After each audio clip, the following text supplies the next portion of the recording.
E agora eu quero dar uma dica para você que está querendo mobiliar a sua casa ou trocar de imóveis, para quem quer deixar a casa maravilhosa. E o melhor de tudo, hein? Sem gastar muito. A Super Casa trabalha com as melhores marcas do mercado imobiliário do país. Tem preço de impressionar de verdade. E o mais legal de tudo é que você vai receber os móveis que adquirir na Super Casa imediatamente. É isso mesmo, Super Casa tem tudo à pronta entrega, ou seja, comprou, levou. Você não vai precisar ficar dias ou até mesmo meses esperando os seus móveis chegarem. A Super Casa entrega em 24 horas, dependendo de onde você mora. Agora tem mais outro detalhe que a Super Casa oferece: a forma de pagamento. A Super Casa parcela sua compra em até 60 meses, com a primeira parcela para 60 dias. Ou seja, você compra agora, recebe agora os móveis e só começa a pagar 2 meses depois. Então, se o seu problema é dinheiro à vista, fique tranquilo, você pode comprar do mesmo jeito. Aqui fica a minha dica para vocês: conheça a Super Casa. Eu tenho certeza que você vai se encantar. A loja e os móveis lá realmente são maravilhosos. Anote os endereços: você encontra a Super Casa no antigo prédio da Mesbla, na Praça do Carmo, no centro de Santo André. Para você que está nos assistindo de São Bernardo, tem nova loja por aí, na Avenida Faria Lima, no centro de São Bernardo do Campo. O telefone é fácil, 4438-0064. Acesse o site redesupercasa.com.br. O melhor para sua casa é Super Casa. E agora nós vamos conversar sobre um tema que eu adoro. Aliás, diariamente eu tenho um programa na Rádio Bandeirantes FM, AM e na Sul América Trânsito chamado Conversa de Mãe. E aqui na TV Mais nós trazemos sempre profissionais para debater algum tema que geralmente tem acontecido na minha residência. Um deles chama-se Crianças Desobedientes. Preste atenção, porque agora chegou a hora de uma conversa de mãe.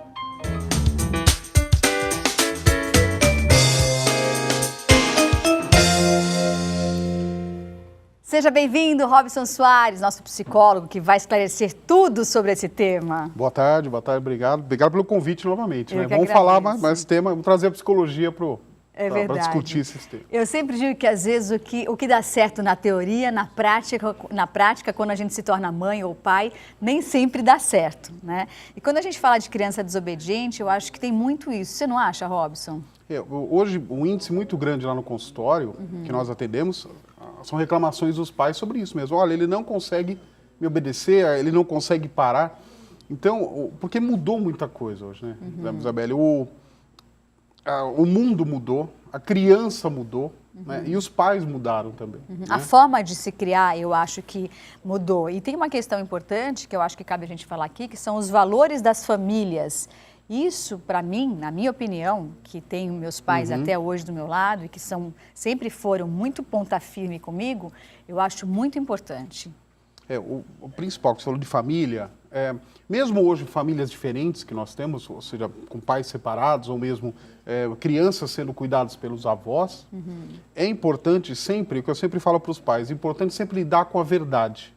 O que é a verdade? Explicar, falar, olha, você está morando com o avô, seu pai está separado da mamãe, e isso é importante. A criança, vamos colocar o conceito desobediência, no sentido de fugir das regras que são pré-definidas. Ou seja, eu tenho a sensação de que a desobediência tem a ver com chamar a atenção dos pais. Sim, a necessidade de quebrar essas regras que já existem. De ser visto, né? Trazer um caso interessante, eu fui chamado uma vez numa escola, porque uma das crianças, ela estava quebrando a escola, a sala de aula. Quebrando de verdade? Quebrando mesmo, de jogar carteira, etc. Nossa. Uma criança de 4 anos. 4? 4 anos. Muita raiva. E todo momento, os pais eram chamados e falaram, olha, não consigo conter essa criança. E os pais falaram, olha, em casa, ele também funciona dessa forma. Ao ser chamado, fiz um trabalho com ele e ele passava a ideia, a criança, através do jogo, através dos testes, de que a escola para ele era uma prisão, era um castigo. Os pais recentemente tinham tido um novo bebê, uma nova criança na família. Um novo integrante. Um novo integrante. Na cabeça desse menino, o fato dele estar na escola era para ele se isolar. Não era uma coisa positiva, e sim negativa, né? Como se fosse o contrário. É o contrário, é um castigo. Eu estou aqui enquanto meus pais estão com meu irmão. Estão curtindo a vida boa com meu irmão. Então, o que ele fazia? Ele fazia todo esse comportamento agressivo para que os pais viessem até a escola Tirassem ele. Não ficassem com o irmãozinho. Ah, entendi. Porque tem bastante essa questão, né? Quando um filho nasce, o outro fica com ciúmes, porque quer atenção só para ele. Sim, né? Dividir a atenção, é complicado. Exatamente. Nesse caso, como é que foi trabalhado? Fizemos um grupo de família e a família explicar para ele o que é o irmãozinho, qual é a função dele, o que vai ajudar. Então é aquela história da verdade. A família explicar o que realmente ela acredita. Não existe receita de bolo. Quando você fala assim, olha, eu vou seguir isso, não existe manual para ser pai, para ser mãe. Existe a verdade da família. Sim. Se a família acredita em determinadas regras, elas têm que ser apresentadas para as crianças. Agora, não adianta também os pais falarem e agirem ao contrário, né? Outro dia, e isso me tocou muito, porque eu sempre digo para o Marco, meu filho nunca tomou refrigerante, sempre toma suco ou água. E aí nós fomos sair, nós fomos jantar, e aí na hora de pedir as bebidas, ele pediu um suco de melancia, e aqui, ó, a mãe foi pedir um refrigerante. Ele fez assim, mamãe, por que você pediu refrigerante? Você não pode tomar refrigerante. Se eu não posso tomar, você também não pode tomar? Sim. Então, quer dizer, que exemplo que eu estou dando para o meu filho? Isso também tem a ver, não é? Você acaba quebrando a própria regra que você implantou. Claro. Minha palavra não tem poder, porque eu sei que eu estou falando, eu estou fazendo o contrário. Se você mesmo quebra a sua própria regra, ele fala assim, poxa, se ela quebrou, que ela que definiu a regra, claro. Quebrou, por que eu não posso? Lógico. Né? Então, a reclamação maior é essa, a criança é desobediente, porque às vezes tem que se policiar se você também não está quebrando a própria regra. Sim. Se você não está sendo desobediente daquilo que você criou. Com certeza. Né? Tem vários casos que falam, o que funciona para um lado funciona para o outro. Não necessariamente. Então tem casos que funcionam determinadas regras e para outras não. Isso vale para criança, para adolescente ou para o próprio adulto. Agora, tem um quadro de atividades que eu comprei para o meu filho e ele adora fazer. Aliás, nessas férias a gente tem utilizado bastante. E ele fica todo feliz. Chama-se quadro de atividades. São com imãs e com diversas atividades. E tem a semana inteira. Então tem arrumar o quarto, obedecer os pais, escovar os dentes, tomar banho. Enfim, você escolhe as atividades que você quer para essa semana. E aí você tem a carinha feliz e a carinha triste. E o que acontece? No final da semana está escrito prêmio lá. Eu, Isabelle, não sou a favor de presentear a criança o tempo todo. Eu não sou aquela mãe que vai ao shopping, vamos comprar um presentinho, vamos comprar um brinquedinho. Eu não sou muito a favor disso. Mas o nosso prêmio é ele escolher ir ao teatro, ir ao cinema, ir a um parque, ir a algum lugar que traga alguma coisa boa para ele. Criar uma ação, né? Exatamente. O que você pensa em relação a isso? Você acha que esse tipo de atividade, esse quadro de atividade que eu implementei, por exemplo, dentro da minha casa, pode ser uma alternativa para quem tem filho desobediente? Tem os dois lados da história. Tá. O primeiro é assim, você cria a regrinha, realmente ele vai seguir, ele vai esperar esse prêmio. Qual é o problema? E se esse prêmio não puder ser pago? Entendi. Você fala, olha, eu esqueci do prêmio, eu não tenho dinheiro para levar a essa determinada atividade. Ele vai entender que todo esforço que ele fez não vale nada, ele vai perder a confiança nesse sentido. Entendi. Então é importante saber exatamente o que você vai dar antes de colocar o quadro de atividades. Isso, é muito importante. E o que você falou, eu sou contra presentear, e é interessante. O presente é importante quando gera alguma coisa, ou seja, olha, ele foi bem em uma determinada situação, pode gerar um presente. O que não pode acontecer é o que eu chamo de presente da culpa. Olha, eu não posso... A pessoa que fica o dia inteiro fora e compra o presente, é isso? Eu não posso ficar sem... não posso te cuidar de você, não posso te levar em outro lugar, mas vou te dar esse presente. Que nós temos hoje, o que eu sempre brinco, o famoso celular. Né? Eu vou dar o celular, ele fica quietinho ali, ele não precisa... ele fica jogando no celular, ele não precisa... A babá virtual. A babá virtual. Então isso é complicado. Tem que se pensar muito o seguinte, se o mundo virtual é mais interessante que o real, alguma coisa está errada. O convívio familiar nunca vai se perder, independente da forma que a família é hoje. Mas eu acho que hoje em dia tem se perdido muito por conta de diversas situações, né? Eu sou uma mãe que batalho por isso. Lá em casa, meu filho tem 6 anos de idade, não tem videogame. Até ontem ele chegou pro meu marido e falou, papai, eu quero meu videogame. Eu falei, vamos estipular então uma vez por semana. Mas eu sou muito a favor do contato olho no olho, da conversa, de brincadeiras antigas, como por exemplo o fantoche. Ontem mesmo a gente brincou de banco imobiliário. Isso é bom, interessante. Então eu acho que a gente tem que prezar isso. E eu me lembro, quando pequena, quando eu queria chamar a atenção dos meus pais, eu era desobediente. Eu me lembro. Não tão pequena assim, mas tipo 10 anos de idade. Eu queria chamar a atenção dos meus pais e eu era desobediente. Você queria aquele momento para você. Exatamente. Né? Uma dica para os pais é sempre você estipular momentos em que existam a família, o momento da família e os momentos individuais. Então, por exemplo, se você tem 2 filhos, é o momento para aquele filho com o pai ou com a mãe e o momento daquele outro filho com o pai e com a mãe também. Não somente os 2 juntos o tempo todo. Porque senão o que acontece? Vira um pacote. Ah, vamos no shopping, vai todo mundo no pacote.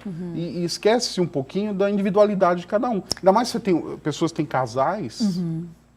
O menino né? tem uma necessidade, a menina tem outra. Claro. Então é importante você criar esse momento de individualidade também. Entendi. Você falou sobre a desobediência na escola. E se porventura algum problema estiver dentro da escola e não dentro de casa? Que dica que você dá para que os pais possam identificar isso? Então, normalmente é uma questão muito importante. Mudança de comportamento de uma hora para outra. Ou seja, ele sempre realiza um comportamento... Olha, ele sempre tira notas boas. Não, notas boas, ou ele nunca tem bilhete na agenda, e de repente começa a aparecer. Mudou o comportamento, aí vamos começar a analisar. E nem sempre o problema é a criança, deixar bem claro isso. Mas quando eu dou palestra, eu falo, nem sempre o problema é a criança, nós temos que analisar todos os lados. Sim. Porque hoje a criança, a forma dela de aprender, de se comunicar, de assimilar, é diferente dos tempos atrás. É verdade. Então nós temos que entender como é que essa criança assimila também, olhar tudo, olhar a escola, olhar a criança, olhar a relação com os pais. Então por isso que é importante ter uma equipe toda na escola para isso. Outro dia nós estávamos falando aqui sobre o tal do bullying, né, que todo mundo fala, mas que até eu fui um pouco contra essa questão, dizendo que na minha época, por exemplo, eu sempre fui pequenininha, então eu sempre fui chamada de pequenininha, diversos apelidos. Então, assim, se você não tiver uma base na sua casa boa, um pai e uma mãe que te entendam, que você possa conversar e se sentir confortável, aí é que vem o problema, sim, não é? Sim. O bullying é um termo não muito antigo, né? Todos em algum momento tiveram alguma situação em escola. Gente, quem não passou por isso alguma vez na vida? O que eu digo sempre importante para os pais, que nem tudo é bullying. Eu também acho. Também você tem que trabalhar o seu filho para que ele seja bem-humorado e que ele também leve na esportiva certas coisas. Com certeza. Eu tenho uma história muito interessante. Recentemente eu fui com a minha filha ao cinema, assistir o Procurando Dory. Aí eu fui assistir, uma graça, muito bonitinho. E lá tem muitas características, por exemplo, ela tem deficiência de memória, o outro... mamífero não enxerga. É verdade. Né? E minha filha saiu questionando um pouco isso, falou, mas será que não era bullying um com o outro, fazendo com a Dory? Imagina. Será que não é um bullying isso?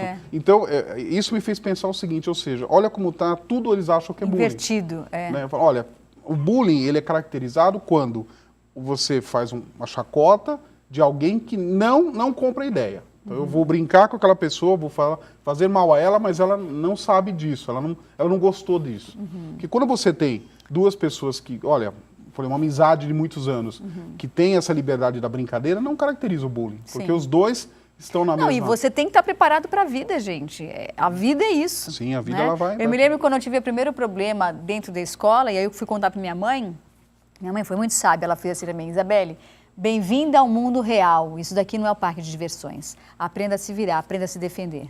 É importante passar isso para a criança também, porque o mundo vem aí. Quando você conversa com as crianças, eu pergunto o que você espera do futuro. E o que elas respondem? Então, a maioria responde que não pensa ainda, que não quer trabalhar, porque vai perder toda essa característica. É a adolescência tardia, né? Dizem, não é? Ou adultecência, isso, que a gente chama. Exatamente, adultecência. De esperar para se trabalhar. E é muito interessante que eu vejo isso dos pais também, que é falar, meu filho tem que trabalhar, né, uma adolescência.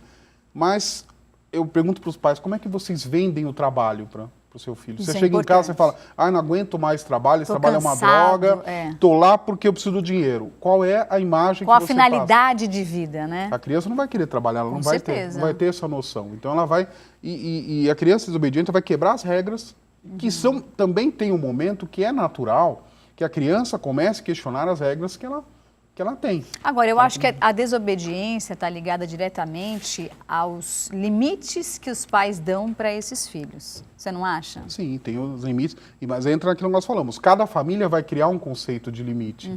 Falar, olha, o limite para mim, olha, você não pode, vou dar um exemplo bom, você não pode trazer os amigos ou dormir fora hoje.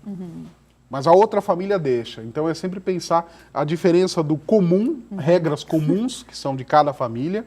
Cada família vai ter a sua regra comum, regra Eu tô rindo porque eu tô lembrando da minha adolescência que eu dizia, alguma amiga minha fazia alguma coisa, eu dizia sempre pra minha mãe, mas a fulana, o pai da fulana deixa. Ela dizia assim, o pai da fulana é o pai da fulana, eu sou sua mãe, eu sou seu pai, as regras são minhas, dentro da minha casa. Quando você sair da minha casa, quando você ganhar o seu dinheiro e tiver a sua casa, as regras serão suas, mas enquanto você estiver vivendo no meu teto, as regras são minhas. Que são as regras de cada local. Cada família tem uma regra, mas é sempre diferenciar o regra comum, que é o caso que você colocou, da regra interna. E tem a regra normal, que é a regra fora de casa. Sim. Então é sempre importante, primeiro, valorizar a regra interna para depois valorizar o que tem em casa. A gente sempre, o que está fora, a gente sempre valoriza o que está fora primeiro para depois valorizar. Mas eu acho que é comum da adolescência, né? De sempre, até dizem que é importante na adolescência o próprio adolescente ter um mentor que não seja nem o pai nem a mãe, para poder ouvir essa pessoa, porque é uma fase difícil de hormônios, né?